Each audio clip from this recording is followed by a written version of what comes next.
이것이 민간에 덮어지지 못하게 저희를 위협하여 이후에는 이 이름으로 아무 사람에게도 말하지 말게 하자 하고 그들을 불러 경계하여 도무지 예수의 이름으로 말하지도 말고 가르치지도 말라 하니 베드로와 요한이 대답하여 가로되 하나님 앞에서 너희 말 듣는 것이 하나님 말씀 듣는 것보다 옳은가 판단하라. 우리는 보고 들은 것을 말하지 아니할 수 없다 하니. 오늘도 안식일을 맞아요 이렇게 예배드리러 오신 우리 성도 여러분들을 참으로 주님의 이름으로 축복합니다. 하나님께서 안식일날 약속하신 그 풍성한 복, 혹시 우리 가운데 아프신 분이 있으면 하나님께서 이 안식일 깨끗하게 치료해 주시고, 또 우리 마음속에 혹 염려와 근심이 있으면 하나님께서 그 염려와 근심까지도 그냥 없어질 수 없잖아요. 해결이 돼야 없어지잖아요. 그죠? 다 해결되도록 하나님께서 복을 주시고, 또 심신이 피곤하신 분은 하나님께서 약속하신 그 쉼을 누리는 그런 복된 안식일이 되시기를 주의 이름으로 축복합니다. 저는 오늘 안식일에 특별히 새벽마다 말씀을 우리가 함께 보고 있는데, 지난 목요일 날 말씀이 사도행전 4장에 있는 3장부터 4장에 걸쳐서 있는 것이죠. 성전 미문에 나면서부터 안전뱅이가 된 사람이 바로 베드로와 요한으로부터 고침을 받는 그 놀라운 사건, 그리고 그 사건의 후반부 부분을 다 하지 못했습니다. 그래서 그 후반부 부분 사도행전 4장에 있는 말씀으로 특별히 말씀을 나누려고 합니다. 사내들인 의원들은 이제 베드로와 요한이 나면서부터 안전병이 된 이 환자를 치료해주고 또 기적을 행함으로 큰 위기에 당면하게 되었습니다. 왜냐하면 그들이 예수님을 부인하고 예수님을 십자가에 못 박았는데 동일한 예수님의 능력이 그의 제자들에게 나타나는 것입니다. 그리고 이것이 바로 붉은 백주에 일어났고 또 무수한 사람들이 그것을 알게 되었고 또한 믿는 사람들이 점점 더 많아졌기 때문입니다. 그래서 이 제사장들과 관원들은 이 베드로와 요한을 체포했죠. 체포하고는 이제 그들을 신문하는 것입니다. 그들은 제자들의 사업을 중단시키지 않으면 많은 예수의 제자들이 생겨날 것이라고 느꼈다. 그러면 그들이 하나님의 아들을 살해한 죄를 지게 되어 그들 자신에게 수치가 따르게 될 것이었다. 그러나 제사장들은 제자들을 죽이고 싶은 마음이 간절하였지만 예수의 이름으로 말하거나 일하기를 계속한다면 가장 엄한 형벌을 내리겠다고 위협하는 정도밖에 할 수가 없었다. 왜 그랬을까요? 무슨 제목이 없다는 것입니다. 무슨 나쁜 짓을 해야 이게 벌을 주는데 나면서부터 안전뱅이를 고쳐주었으니 그 얼마나 좋은 일을 했습니까? 그래서 그렇지만 이 일로 인해서 점점 자신들의 입장이 곤란하게 되었죠. 자기들이 오히려 예수님을 살인한 살인자로 몰리게 되는 형국이 되었습니다. 그래서 어떻게 해서라도 이 예수를 전하지 않도록 해야 되겠는데 방법이 없다는 거죠. 그래서 위협하고 엄포하는 수밖에 없었다는 것입니다. 그들을 다시 사내들인 앞에 소환하여 이 그들이란 바로 베드로와 요한을 의미하는 것입니다. 예수의 이름으로 말하거나 가르치지 말도록 명령하였다. 그러나 베드로와 요한은 하나님 앞에서 너희 말 듣는 것이 하나님 말씀 듣는 것보다 옳은가 판단하라. 우리는 보고 들은 것을 말하지 아니할 수 없다고 대답하였다. 이 바로 사도행전 4장 19절로 20절에는 유명한 말씀입니다. 내가 하나님 앞에서 너희 말 듣는 것이 하나님 말씀 듣는 것보다 더 옳은가? 한번 판단해보라. 여러분 누구 말을 들어야 되겠습니까? 그러니까 이 말에도 꼼짝하지 못하는 거죠. 할 말을 잃어버린 것입니다. 우리는 보고 들은 것을 말하지 아니할 수 없다. 이렇게 이야기하니까 말이죠. 제사장들은 그들이 그 거룩한 소명에 확고부동하게 충실한 것을 처벌하고 싶었으나 백성을 두려워하였는데 이는 모든 사람이 그 된 일을 보고 하나님께 영광을 돌림이로라. 그러므로 위협과 금지 명령을 반복하고는 사도들을 석방하였다. 제자들은 봉사 사업을 위해 더 큰 능력을 달라고 기도하였다. 왜냐하면 그들이 그리스도께서 지상에 계실 때 당하셨던 것 같은 단호한 반대를 만날 것을 안 까닭이었다. 이제 체포돼서 이제 다시 풀려 나온 이 사도 베드로와 요한은 이제 남아있던 제자들과 함께 더욱더 열심히 기도한 것입니다. 그리고 이 예수님께서 지상에서 계실 때 하셨던 그 봉사 사업을 계속해서 할 수 있는 더 큰 능력을 달라고 간절히 기도했다는 것입니다. 그리고 이 사업은 예수님께서 이 땅에서 반대를 당했던 것처럼 그들 역시 반대를 당할 것이기 때문인 것이죠.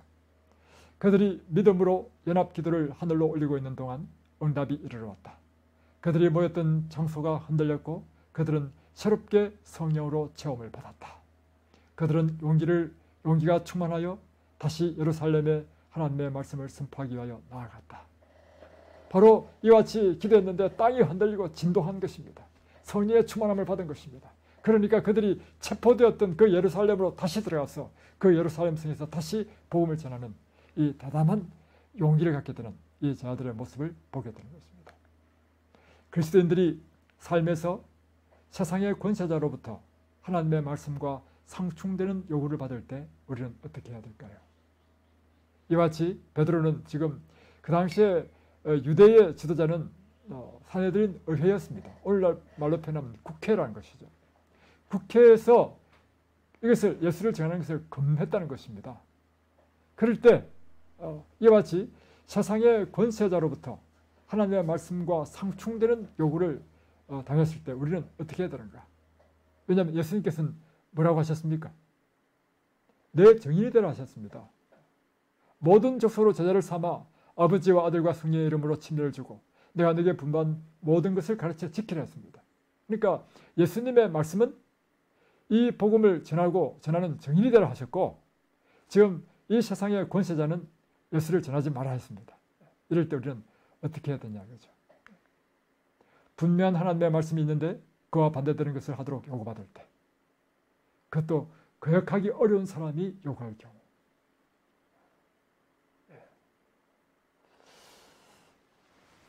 그래서 오늘 설교 제목은 하나님의 말씀을 따를 것인가 사람의 말을 따를 것인가 하는 것입니다. 여러분 성경의 원칙은 무엇입니까? 성경의 원칙은 뭐죠? 하나님의 말씀을 따르라고 하는 것입니다.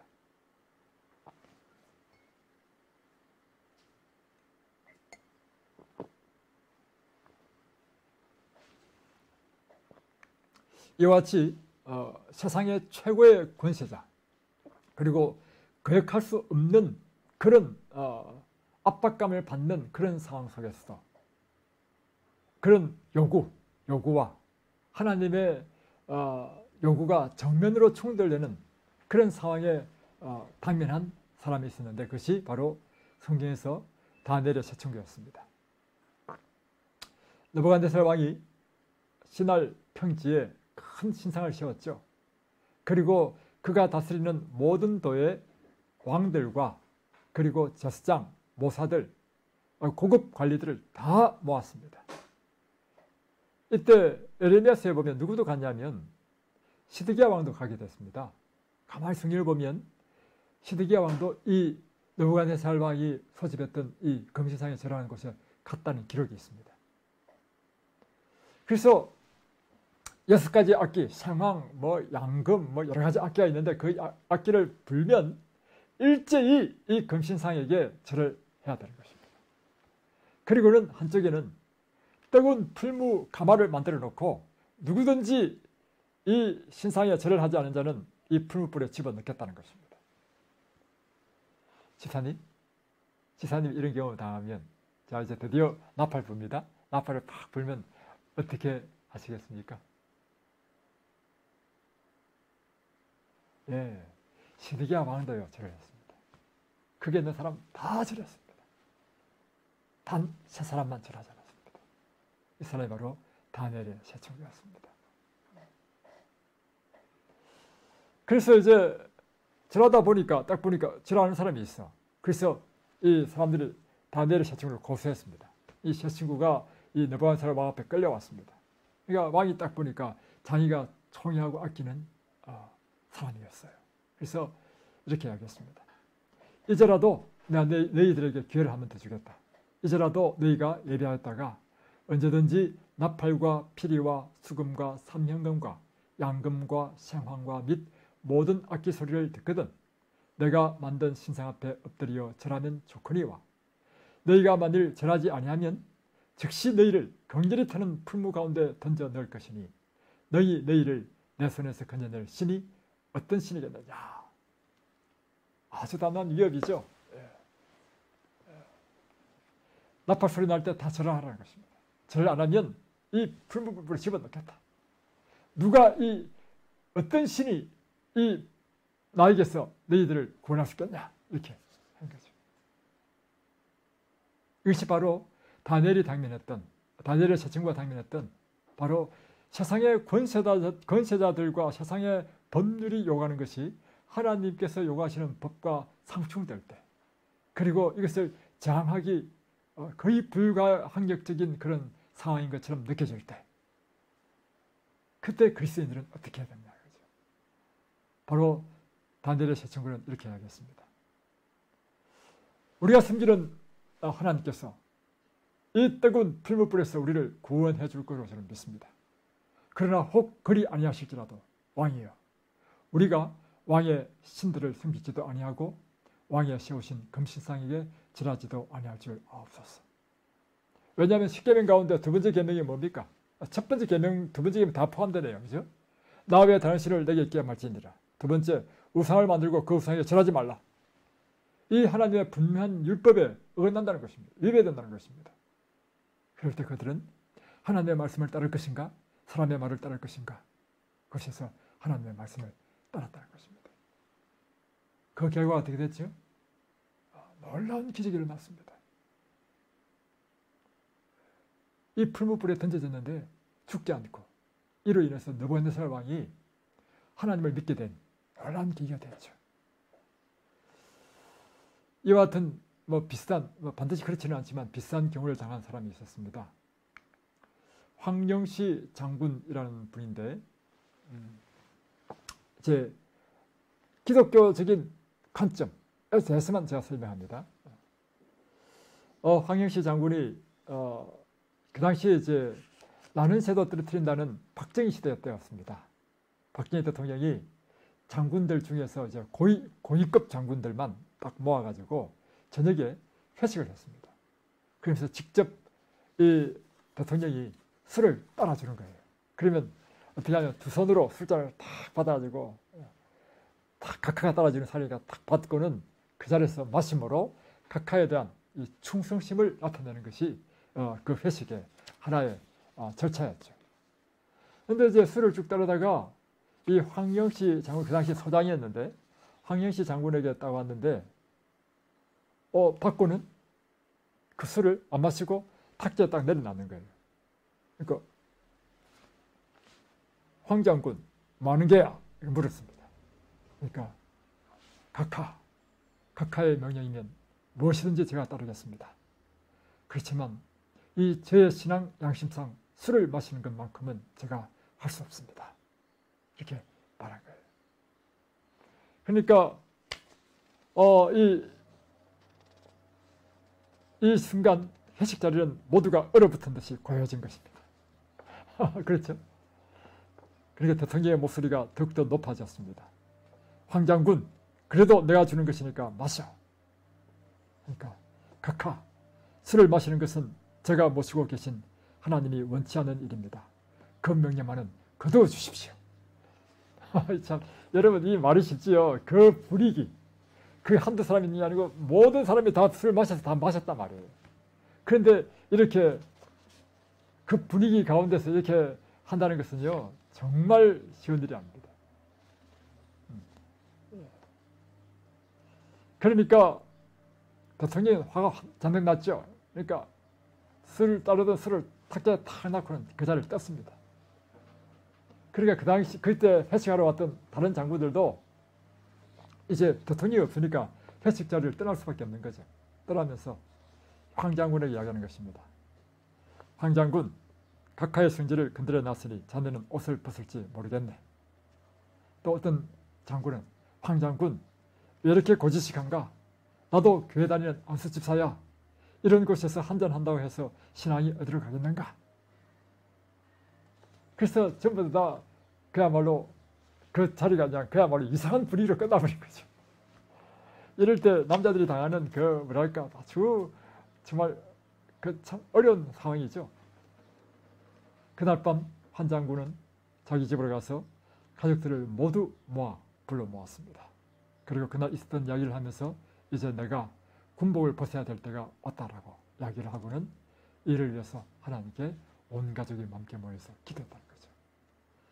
아니나 다를까 그 다음날 아침 청와대에서 호출이 왔습니다. 그래서 각오를 딱 하고 이제 군복을 딱 입고 갔습니다. 가니까 다시금 대통령이 황 장군, 내가 다시 한 번 더 기회를 주겠네. 받겠는가 안 받겠는가? 각하. 이때 이제 황 장군이 이야기했습니다. 각하.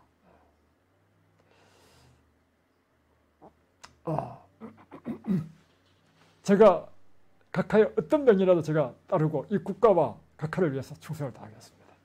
그러나 이것은 제가 섬기는 하나님께서 기뻐하시지 않은 일이고 성경에 분명히 기록된 것이기 때문에 저는 할 수 없습니다. 양해해 주십시오. 이렇게 이야기한 거예요. 그러니까 대통령이 갑자기요, 이 황 장군의 계급장, 소장 별 2개예요.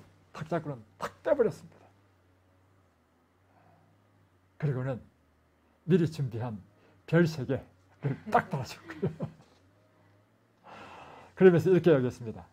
황 장군, 하나님께 대한 충성심으로 나와 국가를 위해 충성을 다해주게 하는 것이었습니다.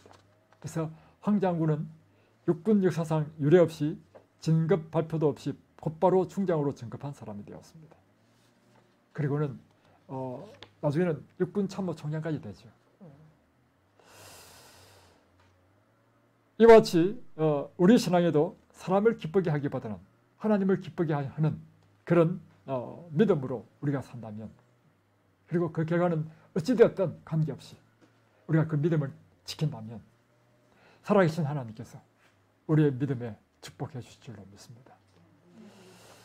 각 시대마다 이와 같이 하나님의 법에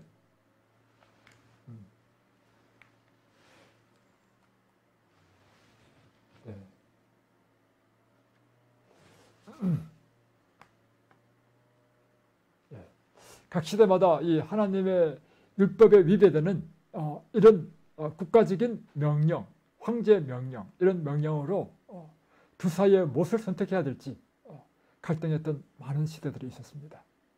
초기 기독교인들에게 최고의 시험은 그 당시는 로마 지배하였기 때문에 로마 황제를 신으로 숭배하는 그런 시대였습니다. 그런데 기독교인들만은 로마 황제를 신으로 숭배할 수 없는 것이죠. 그래서 많은 사람들이 하나님의 말씀을 순종하기 위하여 이와 같이 원인극장에서 죽임을 당했습니다. 중세 천주교회 시대 때는 또한 천주교회가 진리를 버리고 인간의 철학과 궤변을 강요함으로 인해서 하나님의 진리를 택할 것인가 아니면 사람이 만든 계명을 따를 것인가 하는 그런 선택의 기로에 있어 진실한 하나님의 백성들은 하나님의 이 말씀에 따라서 살기 위하여 많은 박해를 받게 되었습니다. 이것이 바로 중세 종교 암흑시대의 역사이죠. 그런데 지금 사도행전 68페이지에 보면 그게 있습니다. 1529년 이제 중세의 이와 같이 천주교회가 하나님의 성경의 말씀에 위배되는 많은 오류들로 이 종교적인 암흑에 빠뜨렸죠. 그리고 사람들을 억압했습니다. 그래서 하나님의 이 진리의 말씀에 따라 순종하며 살고자 하는 사람들은 이 천주교회가 무참하게 박해를 했습니다. 이런 과정에서 일어난 것이 무엇인가 하면 곧 이 종교개혁이 일어났죠. 바로 마르틴 루터를 통해서 일어난 이 종교개혁으로 인해서 독일의 제후들은 마르틴 루터가 가르치는 이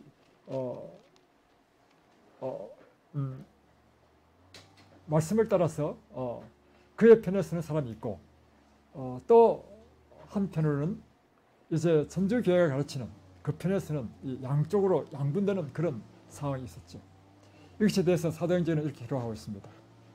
1529년 독일의 제후들이 스파이얼스 의회에 모였을 때 종교 자유를 제한하고 모든 개혁 교리들을 더 이상 보급시키는 것을 금지하는 황제 칙령이 제출되었다. 마치 세상의 희망이 꺾여지는 것처럼 보였다. 제후들이 이 칙령을 받아들일 것인가? 아직도 허감 중에 있는 군중들에게서 복음의 빛이 거두어져야만 할 것인가? 세상을 위한 중대한 문제들이 위기에 처해 있었다. 개혁신앙을 받아들인 자들은 함께 모여 만장일치로 이 칙령을 거절하자 양심 문제에 있어서 다스는 힘이 없다고 결정하였다. 오늘날도 우리는 이 원칙을 확고하게 고수해야 한다. 그러니까 황제가 명령을 내린 거죠. 모든 개혁 교리를 더 이상 보급시키지 말라고 이렇게 한 거죠.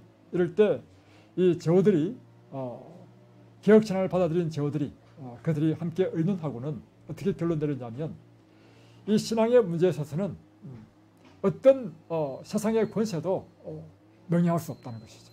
하나님의 명령에 따라 우리는 이 개혁신앙을 받아들이기로 의견을 일치했다 하는 것입니다. 오늘 이와 같은 원칙은 우리의 삶에 있어서도 역시 마찬가지라는 것이죠. 특별히 마지막 시대 때 우리는 이 세상과 타협하는 시대에 살고 있습니다. 특별히 하나님의 율법을 존중하고 하나님의 말씀대로 살기 위하여 모인 우리 재림교회도 어느덧 세속화되어서 세상과 타협하고자 하는 사람들이 많다는 것입니다. 오늘 우리는 다시금 이 종교개혁의 정신을 다시금 우리가 상기해야 될 필요가 있다고 저는 믿습니다. 최근에 가장 큰 이슈는 이제 차별금지법이었습니다. 이 차별금지법은 외견상으로 보면 아주 좋은 것이죠. 왜냐하면 예를 들면 성별, 남자냐 여자에 따라서 차별하면 안 된다. 또 인종, 백인종이냐 황인종이냐 흑인종이냐에 따라서 그 피부 색깔이 그 불리하게 차별돼서는 안 된다는 것이죠. 또 국적이 무엇이냐에 따라서도 차별돼서는 안 된다. 그래서 차별금지법은 평등을 이라는 관점에서 이제 아주 사람들이 어필되는 것입니다. 그래서 어떤 차별을 통해서 고용이나 교육이나 의료 등에서 이 차별당해서는 안 된다는 것이죠. 그런데 한번 보겠습니다. 이와 같은 것이죠. 자격이나 자질은 동등한데 또는 우월한데 그 사람이 여자라는 이유 때문에 또는 흑인이라는 이유 때문에 고용되지 않는 거나 또 승진하는데 불이익을 당한다거나 이런 것. 이런 것은 이제 바로 이 차별금지법을 통해서 우리가 막자는 것이죠. 그러니까 외견상으로 보면 참 좋은 것이죠. 그런데 문제는 여기에 무엇이 포함되느냐면 이게 성적 지향이라고 하는 것이 있습니다. 성정체성. 이게 뭐냐면 동성애자도 똑같이 존중돼야 된다는 것입니다. 그래서 동성애자라는 이유 때문에 예를 들면 결혼을 시켜주지 않는다. 법률상으로 결혼을 불허한다거나 이런 것은 차별이다. 이렇게 보는 거죠. 여러분 어떻게 생각하십니까?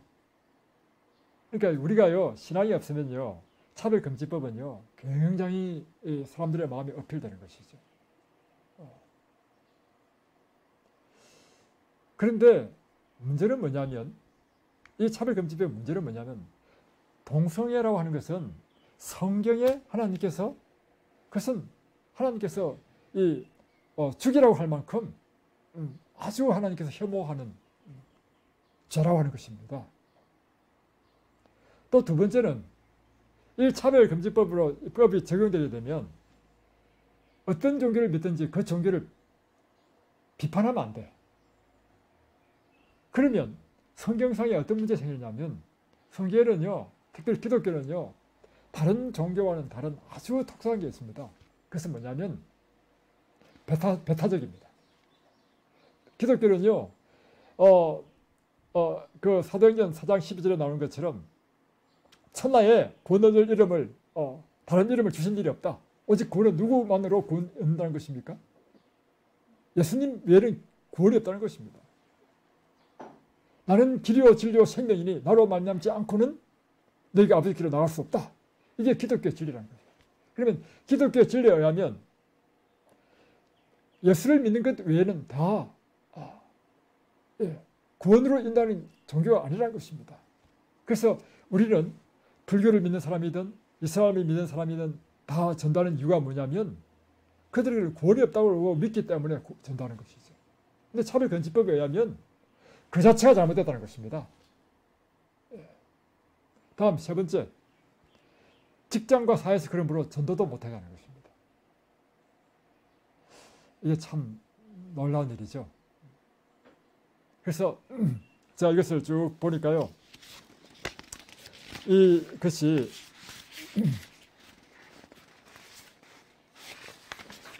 제가 이제 차별금지법에 대해서 한번 연구를 해봤는데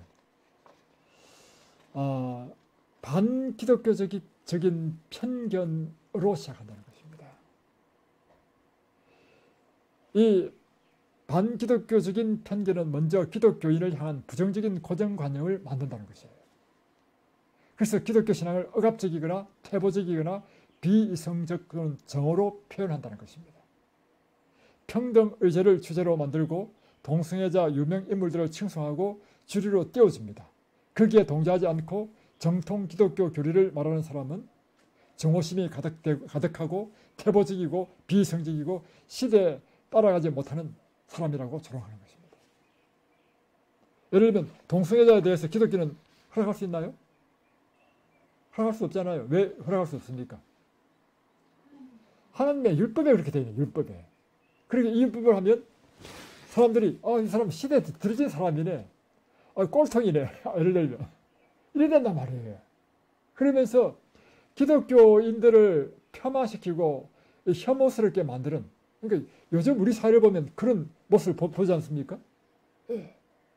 코로나가 딱 터지면서요, 그 기독교인에 대하여 아주 혐오스러운 이런 그 분위기가 형성돼 버렸어. 아주 위험한 것입니다.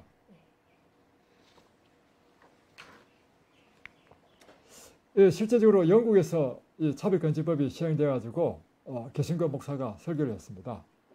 이슬람은 이단이다. 마호멧 믿는 것은 구원이 없다. 했는데 고소를 당했습니다. 그래가지고 이 재판을 받게 됐습니다. 그러니까 이 재판이 그러면 형사가게 됐어. 그러니까 이 목사가 어떻게 답변했냐면 이렇게 하겠습니다. 상처받은 사람들에게 죄송합니다. 결코 그것은 제 의도가 아니었습니다. 여러분, 이 목사가 이런 말을 하면 될까요? 제가 믿기로는 형무소를 간다 하더라도 진리를 말해야 이 목사가 아닌가요?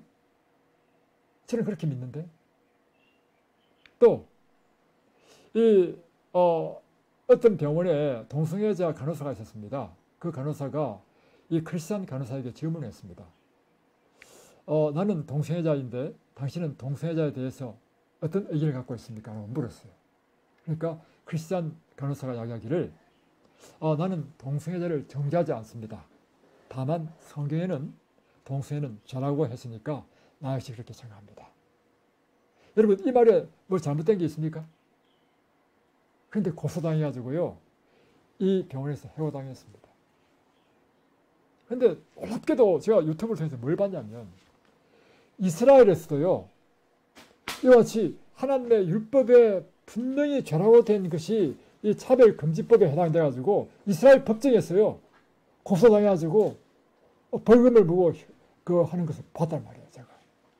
그러니까 하나님의 율법, 이 성경을 기초로 운영되려고 믿었던, 그러니까 제 착각이겠죠. 이스라엘에서도 차별금지법에 의해서 하나님의 율법과 반대되는 그것도 용납되고 오히려 그것을 거부하는 사람은 고소를 당해서 벌금을 무는 것을 보게 됐다는 사실이에요. 그러니까 참 여러분, 요즘 세상은요, 우리가 분명히 기준을 갖고 있어야 됩니다. 무엇이 의고 무엇이 불의인지, 무엇이 하나님의 법이고 무엇이 아닌지.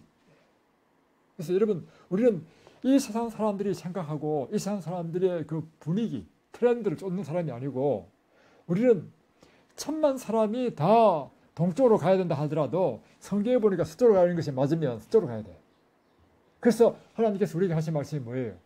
너희는 좁은 문으로 들어가라. 멸망으로 인도하는 길은 넓고 잘 닦였다는 것입니다. 대부분의 사람들이 가는 길, 그것은 멸망의 길이라는 것입니다. 그래서 생명의 길은 좁고 그 문이 협착하다 했습니다. 그 외의 경우에 보면 영국 교육전도사 채용 인터뷰에서 동성애자라는 이유로 채용되지 않았습니다. 그랬더니 이 사람이 교회를 상대로 고소를 했습니다. 그래가지고 65,000달러의 벌금을 물게 됐습니다. 특별히 영국에는 이게 차별법이 딱 정착돼가지고요, 영국 성공의 영국 복음주의 지도자들은 이제는 동성 결혼을 인정해야 된다고 하는 거예요. 누가요? 교회가. 그래서 영국 성공회는 동성 결혼을 성공회가 인정했습니다. 그래서 영국 성공회의 신부 중에 한 사람이 동성과 결혼식까지 올렸습니다. 그러니까 여러분, 우리 신앙의 기준은 무엇인가요? 성경이 돼야 되지 않습니까? 근데 지금 성경을 가르치는 목사가 성경과 입에 되는 일을 하면서 어떻게 백성들한테 성경을 가르칠 수 있는지 잘 모르겠습니다.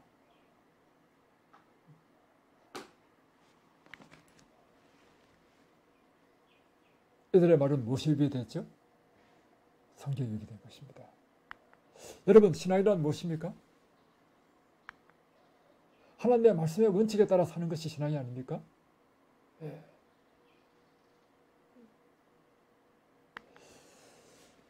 교회적은 2권 372페이지 보면 엘렌 G 화이트의 경험을 기록하고 있는데, 엘렌 G 화이트는 사실은 육식을 아주 즐기는 대육식가였습니다. 매 끼마다 고기가 없으면 식사를 하지 못할 만큼 육식을 좋아하는 사람이었습니다. 근데 그가 단순하고 건강적인 음식에 대해서는 거의 무관심했고, 그는 몸이 언제나 허약했기 때문에 자기는 고기가 필요하다고 생각한 사람이었습니다. 그의 건강은 늘 좋지 않았습니다. 그는 자주 기절했죠. 그러던 중에 1863년에 건강개혁에 대한 계시를 받게 되었습니다. 그 계시를 통해서 하나님께서는 어떤 계시를 주냐면, 특별히 자극성 식물이나 육식은 건강하지 좋은 음식이 못 된다. 그래서 자극성 식물이나 육식이 포함되지 않는 단순하고 건전한 음식의 유익에 대한 계시를 보여주었습니다. 그래서 이 계시를 본 이후에 엘렌 G 화이트는 이 하나님께서 보여주신 이 계시를 통한 건강 원칙에 따라 살기 위하여 그의 식생활 습관을 고치기로 결심했습니다. 그래서 그의 이제 요리를 해는 요리사에게 부탁했습니다. 앞으로 식탁에 고기를 다 빼십시오. 그래서 드디어 이제 아침 식사 때가 되었습니다. 가보니까 고기가 하나도 없어. 근데 문제는 늘 고기를 먹던 사람이 있기 때문에 도저히 입맛이 당기지 않았습니다. 그래서 아침을 그냥 굶었다는 거예요. 이 글을 읽어보면. 그러니까 얼마나 배가 고프겠습니까? 그래서 점심이 됐어요. 점심 때 또다시 식사를 갔어요. 가보니까 이 요리사는 엘렌 G 화이트의 말에 따라서 이제 채식으로만 다 준비했단 말이에요. 근데 보니까 도저히 구미가 안 당겨. 그렇게 배가 고팠지만 또 굶었어. 그리고 저녁이 되었을 때 그는 이렇게 했습니다. 나는 내 위장에게 말하기를 너는 빵을 먹을 수 있을 때까지 기다려야 할지 모른다. 자기 위장이 돼서, 야 위장아, 내가 이 빵을 먹을 때까지, 이 고기가 없는 채식을 하기까지 나는 밥을 먹지 않겠다는 것입니다. 얼마 후에 그는 빵을 먹을 수 있었으며 통밀빵도 먹을 수 있었다. 그러니까 그 전에 이 엘렌 G 화이트이 통밀빵도 먹지 않았고 흰빵만 먹었다는 것이죠. 그래서 전에 나는 이것을 먹을 수가 없었다. 그러나 지금은 맛이 좋으며 나의 식욕을 잃지 않고 있다. 그래서 엘렌 G 화이트의 경험을 통해서 보면 그는 하나님의 이 말씀을 순종하기 위하여 이와 같이 투쟁했다는 것입니다. 오늘 우리 역시 하나님께 신앙이란 무엇이냐? 하나님의 말씀의 원칙에 따라 사는 것입니다. 실제적인 삶의 현장에서 하나님의 말씀의 원칙에 따라 살아야 되는 것입니다. 하나님의 말씀과 정인의 말씀을 언제나 우리가 판단해야 될 그 판단, 결정, 말과 행동의 원칙으로 삼아야 되는 것입니다. 사람들이 하나님의 말씀보다는 사람의 말을 따르기를 좋아하는 이유는 무엇입니까? 사람은요, 자기 욕망이 우선이기 때문입니다. 자기 욕심이 우선이기 때문입니다. 그래서 여러분, 우리는 우리 욕심과 욕망대로 계속 살면요, 신앙생활 10년 하고 20년 해봐 다 소용이 없습니다, 여러분. 그래서 신앙생활을 몇 년 했느냐, 그 연수가 중요하지 않습니다. 우리의 삶에 하나님의 말씀의 원칙대로 사느냐, 이것이 중요한 것입니다. 결국 이것은 우리의 구원과 관계에 있죠. 리비언 헤럴드 1895년 10월 1일자에 보면 우리는 다음과 같이 물어볼 필요가 없다. 즉 사람의 관례가 무엇인가? 세상의 관습이 어떤가? 사람들의 인정을 받기 위하여 내가 어떻게 행할까? 세상이 무엇을 관대하게 보아주는가? 이렇게 물어볼 필요가 없다는 것입니다. 전부 다 뭐예요? 세상의 관습이 무엇인가? 세상 사람들은 어떻게 생각하는가?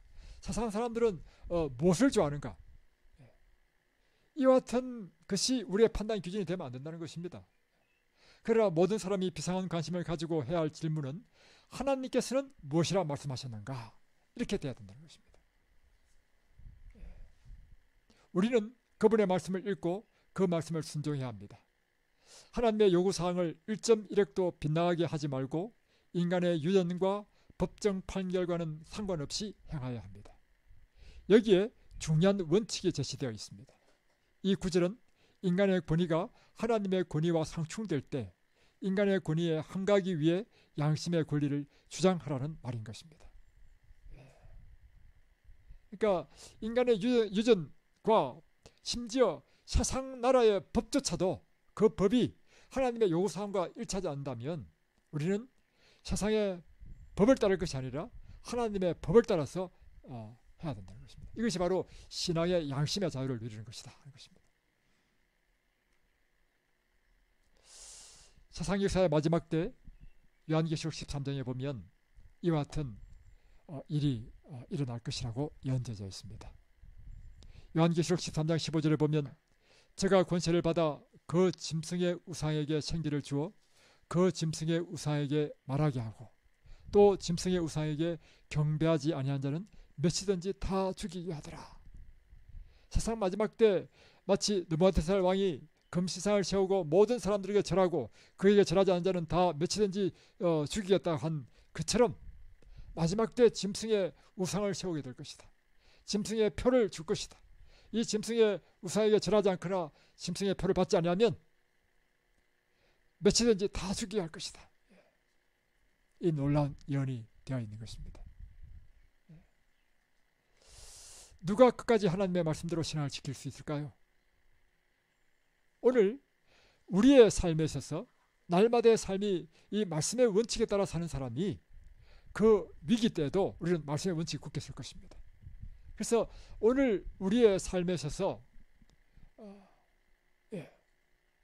아주 작은 것에서부터 우리의 삶의 모든 것들을 하나님의 말씀에 기초해서 판단하고 말하고 행동하는 사람, 이런 사람이 마지막 때 그 위기 때 짐승의 우상을 세우고 짐승의 표를 강요할 때 우리는 그것을 거절하고 하나님의 법에 순종하는 다니엘의 새 친구 같은 그런 사람이 될 줄로 믿습니다.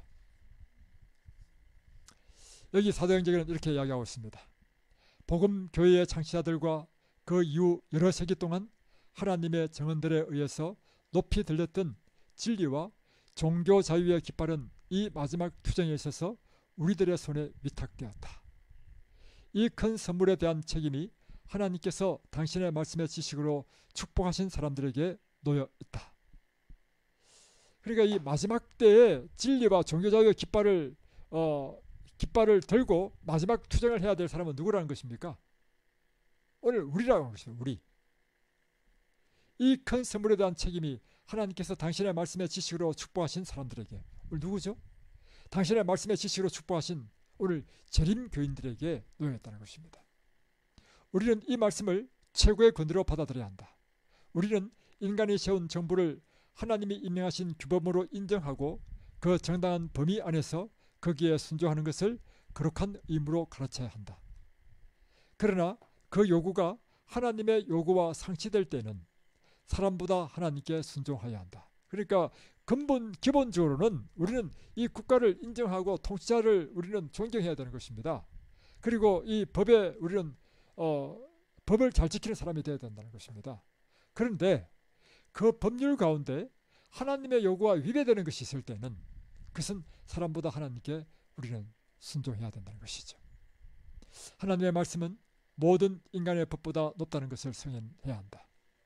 여호와께서 이같이 말씀하시기를, 이란 말을 교회가 이렇게 말하기를 혹은 국가가 이렇게 말하기를 이라는 것 때문에 파기하지 말아야 한다. 그러니까 하나님께서 여호와께서 말씀하시기를 대신에 교회가 이렇게 말하므로 국가가 이렇게 법을 정했으므로 이걸 따라야 된다. 이렇게 해서는 안 된다는 것입니다. 그리스도의 멸관이 지상 군주의 왕관보다 더 높임을 받아야 한다. 우리는 권력자들을 무시하라고 하지 않는다. 말로나 글로 우리가 법과 질서를 반대하는 사람이라는 기록을 남기지 않도록 사려 깊고 신중해야 한다. 우리는 불필요하게 우리의 길을 막는 그 어떤 것을 말하거나 행하지 말아야 한다. 우리는 우리에게 맡겨진 진리를 옹호하면서 그리스도의 이름으로 전진해야 한다.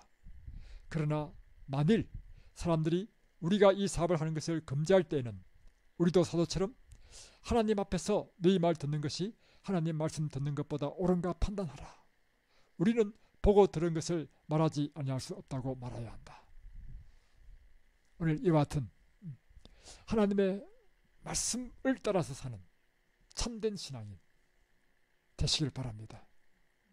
우리의 매일의 삶 가운데서 하나님의 이 성경 가운데 수많은 하나님 말씀들이 다 율법이에요. 그러니까 구약에 있어서 10계명도 율법일 뿐만 아니라 신약에서 예수님께서 말씀하신 모든 산상보훈들이 다 율법이에요. 그죠? 그 율법에 따라서 우리가 사는 삶이 우리의 삶 가운데 습관이 되어야 되는 것입니다. 그뿐만 아니라 우리는 계시를 통해서 주신 예언의 선물이 있죠. 전의 말씀을 통하여 주신 또 귀한 말씀이 있습니다. 그 말씀을 따라서 사는 것이 우리가 습관이 되어야 된다는 것이죠. 그럴 때 우리는 마지막 때 어떤 경우든지 선과 악을 분별할 수 있고 하나님의 말씀에 따라 우리는 선택하고 결정하고 행하는, 그래서 정말 믿음의 마지막 시대에 하나님께서 이 복을 맡기신 당신의 종들이 되시기를 주의 이름으로 축복합니다. 말씀을 마치겠습니다. 이제 다 함께 일어나셔서 오늘 말씀을 생각하시면서 주님의 뜻대로 살기로 했네 찬양하겠습니다.